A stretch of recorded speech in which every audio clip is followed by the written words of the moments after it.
do another retro trailer reaction, and this one is a movie you might have heard of from 1977, Star Wars. Yes, I'm going to do A New Hope. It wasn't called A New Hope when it first came out, it was just called Star Wars, and nobody knew it was the blinking fourth one in the series. Everyone thought it was the first one in the series. But I remember reading like Mad Magazine and Cracked Magazine, they used to do parodies of movies all the time, and they made jokes about it being the fourth one. So that's the first time I heard that this was going to be the fourth one. There's going to be another trilogy before it. It's a very weird concept. I don't know when that was decided upon, but I kind of feel like they just should have started with number one, shouldn't they? So I kind of felt it was I don't know, it just seemed silly actually going back and to the first trilogy, which was the second trilogy actually, but it was the first three movies in order, and then like this person's going to grow out to be Darth Vader. This person is not in the next trilogy, so they're not got a good chance they're going to die in this trilogy, kind of thing. So it was all very bit anticlimactic really. I think they should have just made the blinking. They obviously never had the story at that point, did they? They never. I don't know when he came up with the idea that he wanted to make like some before and some after. But anyway, they did. But anyway, let's go back and watch this trailer from 1977 when I was 8 years old, I believe. I can't say I remember seeing the trailer. I probably did see the trailer on the TV. I did go and see the movie in the cinema. I don't remember like being massively. I liked it. It was alright. Yeah, it was fun. That was cool. But I just never really been one. Other than superhero stuff, I've never really been one to go really crazy about stuff. Franchises, genres, whatever you want to call it. There's even then with superhero stuff. I collected a lot of superheroes, but I didn't back in the day. I didn't get that many when I was a kid. It wasn't until I actually got started working that I started collecting my comic books more than anything. But anyway, let's just go back and enough blathering. Let's have a look at this movie for the millionth time. Well, that starting music was surprising. That noise isn't actually in the film itself, was it? That was kind of like a stock dramatic music score, I think there. And of course, you got the opening credits. You only see a little bit there, but yeah, they were kind of very. They're iconic now, aren't they? The scrolling words a long time ago in a galaxy far, far away, and that whole thing. They've done that in every single movie now, haven't they? It's become a trope of the Star Wars theme. No, Star Wars. What's the word? Canon? I don't know. I don't know if they do it in the cartoons, but they certainly do it in all the movies. Anyway, let's carry on. This is the opening sequence, I recall.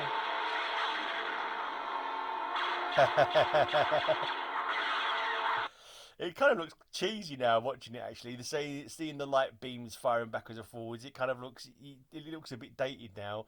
This is obviously, I'm guessing, the proper original version. I know it's been like digitally remastered about 1 trillion times since the very very first movie came out. But yeah, interesting. This is the very very opening scenes, isn't it? Practically, not far off the opening scenes, where you first see the stormtroopers looking cool in their. I wonder why they went with white for the stormtrooper uniforms. They're not kind of like something about the white. You expect the villains to wear black. Obviously, Darth Vader wears black, and you can tell he's a villain as soon as you look at him. But the stormtroopers in white, I don't know. Maybe because he wanted to contrast with Darth Vader. Maybe it matches the interior of the spaceships. They're quite white. But anyway, let's carry on.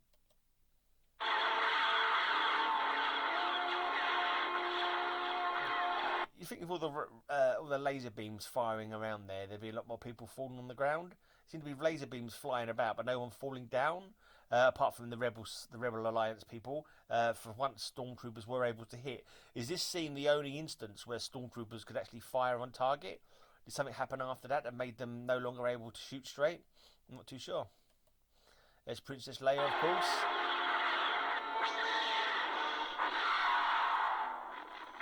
I don't remember that bit getting shot in the back with a stun cannon or whatever. I mean, it's been a long time since I've watched it. It's one of those movies where like you kind of miss the beginning a few times. Like you'll switch over the TV channels and you'll find it on, and it's like halfway through or a quarter of the way through or 10 minutes in. So I'm not sure how many times I've actually seen the first few scenes. But there's another one we did have on video. We did play it a fair, every now and again back in the day. And I think I saw the whole of the first three in the cinema, but I haven't been to the cinema since to watch any of the subsequent episodes. I don't believe I've seen. No, I know I saw the first film from the second, but now number one movie. I can't remember what it's called. Um, I saw that on pirate video. Sorry, a pirate video back in the 90s, and I was like, "Ooh, okay, whatever." Wasn't that fussed about it, to be honest.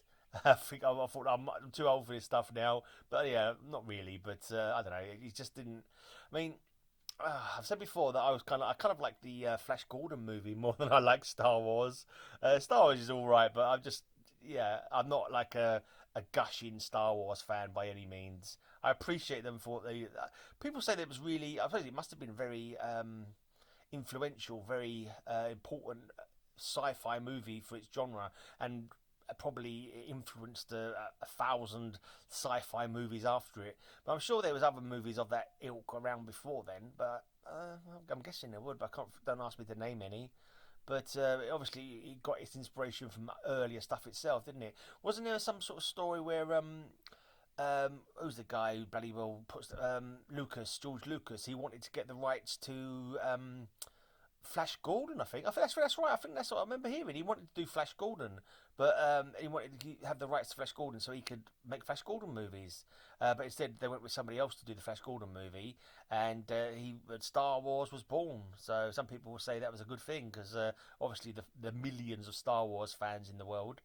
But yeah, I would quite like to have seen what you did with Flash Gordon, though. I wouldn't mind seeing some more Flash Gordon movies either. I mean, that first movie, I'm going to have to do a trailer reaction for Flash Gordon. Stop talking about Flash Gordon. Let's carry on with Star Wars. I'd do a retro reaction to the Flash Gordon trailer in another video. 20th Century Fox and George Lucas bring you an adventure unlike anything on your planet. Jawa! Star Wars. Stop that ship! Blast I wonder who's doing the voice to that one. I just watched the Life of Brian trailer, and James L. Jones, the voice of Darth Vader, was doing the voiceover for it. It would be funny if he was doing the voiceover for this film as well, but it's not him. Like Han Solo, Harrison Ford, looking pretty young there. I just did a reaction to his recent Indiana Jones movie as well. He's wow, 1977. How many years ago is that now? Actually, now it's kind of like, is it kind of like 50 years ago? It is, isn't it? Oh my God! Please tell me that's not true. Is it 27? Will it be 50 and 27? I think it will. Holy crap-a-moly! Wow.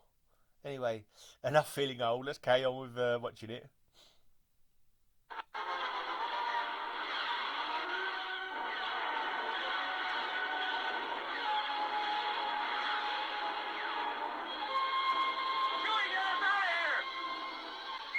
I was trying to see if anyone got hit during that whole gunfight.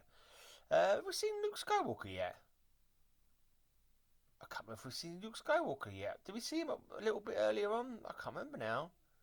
Luke Skywalker to me is like the main star. It seems to mainly. That's what I always picture it as. Anyway, he seems to be the one that carries the story along the most. You know, he finds the droids. He buys the droids. He goes to try and he gets Obi-Wan. We see Obi-Wan here. We've not even seen Luke yet, I don't think, in this trailer, which is unusual. It's like they're not concentrating on who I always thought was the main star. Oh, there he is. Okay. Here they come.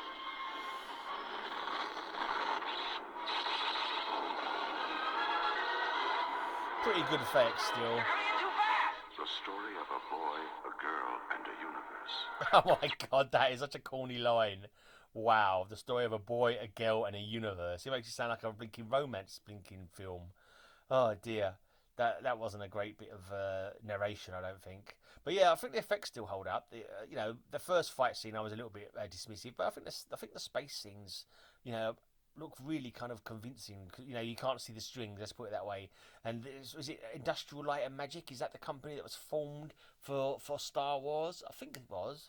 And obviously they've come with leaps and bounds, but even for them days in '77, that's still pretty impressive special effects, if you ask me. Help me, Obi-Wan Kenobi. You're my only hope.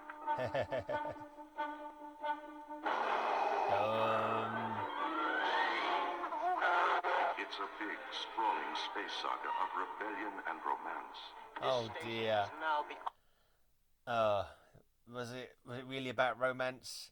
I mean, he did kind of fancy Princess Leia before he found out she was his sister.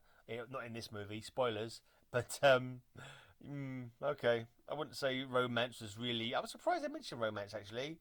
I can't imagine that as the kids of that day. I know if I'd watched this, maybe I did watch it and they said, "Oh, romance," I'd be like, "Oh, God, I don't want to see that." Romance? Who gives a toss about romance? I want to see starships and space battles and laser beams, which is what we got more than romance, really. Thank fudge. Ultimate power in the universe. Come with you to Alderaan. There's nothing for me here now. I want to learn the ways of the Force and become a Jedi like my father. It's a spectacle, light years ahead of its time.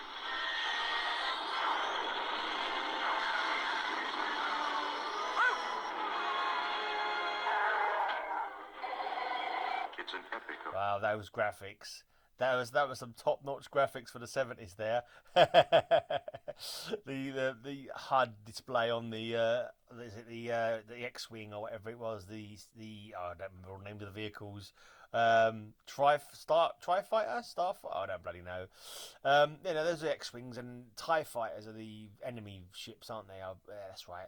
But yeah, what was I thinking of? I just thought in my head just then, and I can't remember what it was now. Yeah, I was just thinking about. I can't remember Luke Skywalker knowing his dad was a Jedi. Like he said, I want to be a Jedi like my father. So he obviously knew some about his father, but he obviously didn't tell him it was Darth Vader, for God's sake.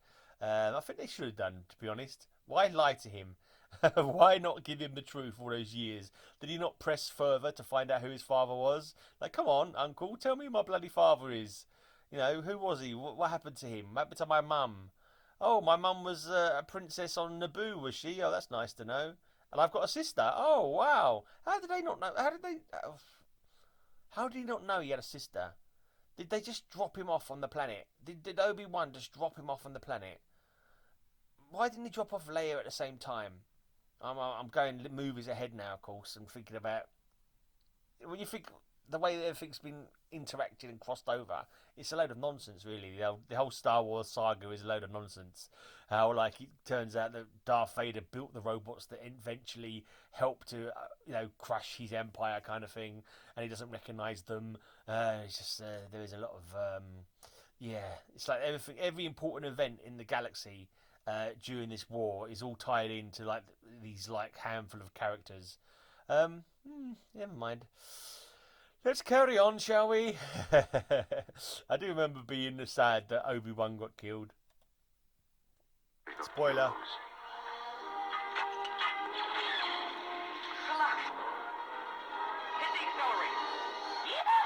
And villains. And aliens from 1,000 worlds. Go that way. You'll be malfunctioning within a day, you near such a scrap pile.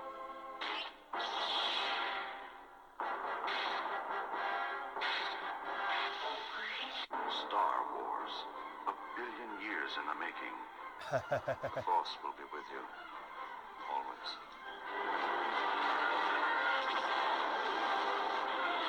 There you go. That's the score.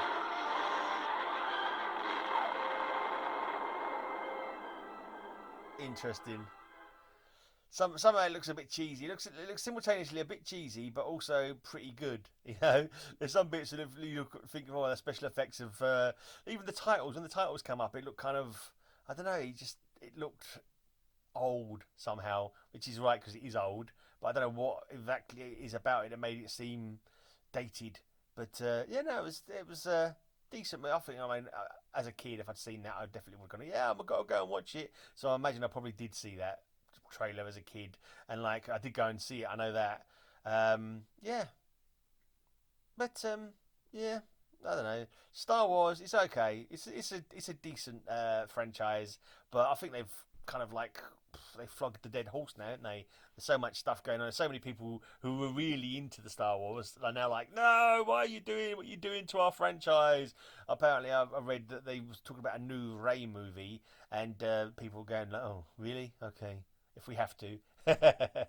So I don't think where the the writers and creators of the Star Wars, where they've wanted to take it, has really been that appealing to the fans. But that's the trouble. You can't really keep fans happy, can you? There's always going to be a section of the fans who are going to be like, no, this is rubbish. What are you doing to mine? What are you doing to my beloved franchise? You know, you can't please all the people all the time. In fact, and the ones you don't please, quite often there'll be a fraction of them who will be extremely vitriolic against it. But yeah, I think the last movie that they did, I didn't even watch the movie. I watched a reaction video to it instead. Literally, I watched it all with this guy's commentary about what was rubbish about it and why did that happen. And I got to say, I was like, oh yeah, I hear you there. That makes sense. It makes more sense what you're saying and what they actually did in the movie. But yeah, anyway, first one was good, but I don't think they should have left it just at the first one, because the passion, and obviously it was left on a cliffhanger, so there had to be more parts to it. But is this the first movie where it was, because when you look at the movie, it had to be a continuation, didn't there? Because it was no like left in a place. I don't think so. I can't remember now what happened in the end of this movie. I'm getting oh, that's right. They destroyed the Death Star. So I suppose they could have said that's the end. They could have said, oh, Darth Vader was on board the Death Star. No, because he got shot and he flew off into the. But I suppose they could have finished it then. But did they always have it planned that they was going to make a second, third, whatever movie, or was it like literally because of the massive popularity that the film had, and the amount of people who loved it, that was like, oh well, we're a right cash cow here. Let's start making the rest of the films. Yeah, I think that might be the case. But thinking about it, it could have ended at that, because they destroyed the Death Star. Darth Vader was zipping off into the ether. He didn't see an emperor. There was no emperor around, so it could easily have been the end of the film. That could have been the end of the Empire. But of course, the second movie, The Empire Strikes Back. So, because at the end of the Star Wars, it looked like they're celebrating, they were getting medals and stuff, and it's like I've probably thought at the time that was it. It was like, yeah, they've won, they've beaten the Empire, but as we've seen, the Empire's more than hanging on. In fact, in the third set of the trilogy, it's more like the rebels are like nearly wiped out. But yeah, and I don't know what's going to happen going forwards. I don't really care, to be honest. If Star Wars comes on, I won't go out of my way to watch it. Put it that way. I'd never go out of my way to watch it. But if it happens to be on and I can watch it for free, I'll give it a watch. Even the movie that people really like, the I can't remember what it was called now, but they're kind of almost like a prequel to the first movie, which is the third movie now. I can't remember what it was called. There was a blind guy in it. He used the Force to see or something. I don't remember now. But I can't remember what it was called. But even people who liked that one, I thought, oh, this is the best Star Wars movie ever. I'm like, yeah, it was all right. I just don't get excited by Star Wars. But anyway, yeah, that's my retro reaction. Let's hear your reaction to my reaction. You're probably going to say, you're a complete idiot. It's the best movie ever. But yeah, feel free to voice your thoughts as I have done. And yeah, come back next time for some more reactions. Give us a sub if you like what you hear, or even if you don't like what you hear, but you just want to sub me anyway, so you can call me all kinds of names in the comments. Cheers for watching.